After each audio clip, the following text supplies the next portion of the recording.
हा नीटमध्ये सुद्धा झालेला आहे, TETमध्ये सुद्धा झाला आणि बाकीच्या पेपरमध्ये सुद्धा झालेला आहे।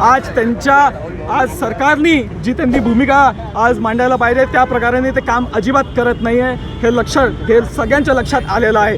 ही सरकार पूर्णपणे असमर्थ आहे आणि सारखं आज TETचा पेपर लीक झालेला आहे। म्हणजे टीचर्सचा जो पेपर असतो तो सुद्धा आज लीक झालेला, म्हणजे स्टुडंट्स आता सोडा, हे लोक टीचर्सचा सुद्धा बरोबर इथे लक्ष हे ठेवू नाही शकत आहे। आणि जेव्हा असं होतं तर अशा वेळेस यूथ काँग्रेस धर्मेंद्र प्रधान यांचा आम्ही इथे इस्तीफा मागायला आज या ठिकाणी आंदोलन करत आहोत। परीक्षेमध्ये सातत्यानं गैरव्यवहार करण्याचं काम 2014 पासून आस्थागायत या सरकारनं केलेलं आहे, परंतु पेपर फोडणाऱ्यांच्या विरोधात कुठलीही कारवाई केल्या जात नाही। सर्वसामान्य कुटुंबातल्या विद्यार्थ्यांना मात्र त्याचा त्रास सहन करावा लागतो। देशाच्या युवक काँग्रेसच्या वतीने देशभरात आज आंदोलन करून धर्मेंद्र प्रधान यांच्या राजीनाम्याची मागणी युवक काँग्रेस करत आहे।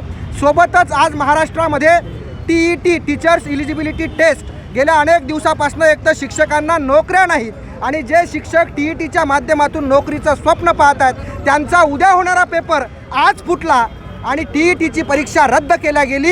हे सरकार आमदार फोडते, हे सरकार खासदार फोडते इथपर्यंत ठीक होतं, पण हे सरकार आता सर्वसामान्यांच्या पोरांचे पेपरसुद्धा फोडते आणि गोरगरीब कष्टकरी कुटुंबातल्या लोकांच्या नोकऱ्या हिरावण्याचं काम करते आहे। या सरकारचा युवक काँग्रेसच्या वतीनं आम्ही तीव्र शब्दात निषेध करतो। जोपर्यंत धर्मेंद्र प्रधानचा आणि महाराष्ट्राच्या शिक्षण मंत्र्याचा राजीनामा होत नाही तोपर्यंत युवक काँग्रेस हा लढा अशाच पद्धतीनं तीव्र ठेवील। वेळ पडला तर धर्मेंद्र प्रधानच्या घरात घुसू, पण धर्मेंद्र प्रधानचा राजीनामा घेतल्याशिवाय महाराष्ट्र प्रदेश युवक काँग्रेस, देशाची युवक काँग्रेस शांत बसणार नाही। हा आमचा आजच्या आंदोलनाच्या निमित्तानं सरकारला इशारा है। कांग्रेस पार्टी की जो भूमिका है वो उनकी एक अपनी भूमिका है और कोई राजनीतिक पार्टी नहीं है, लेकिन यूथ कांग्रेस एक राजनीतिक पार्टी है।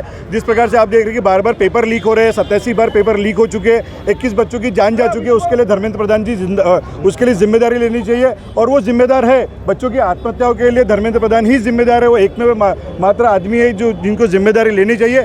आपने शायद नोट किया होगा कि 9वीं क्लास के बच्चों के NCERT ने मनुवाद का एक चैप्टर ऐड किया है। वहाँ पर उन्हें संविधान की बुक की जो रेफरेंस है वो हटाकर वहाँ पर उन्हें मनुवाद को पढ़ाया जा रहा है। क्या ये भारतीय जनता पार्टी सरकार का दोगलापन नहीं है? जो मनुवाद पढ़ा रहा है, संविधान को मिटाने का काम भारतीय जनता पार्टी की सरकार कर रही है और उसी प्रकार बच्चों को भविष्य के साथ खेलने का काम भी भारतीय जनता पार्टी की सरकार कर रही है और हम धर्मेंद्र प्रधान का इस्तीफा लेकर रहेंगे। ये यूथ कांग्रेस की मांग।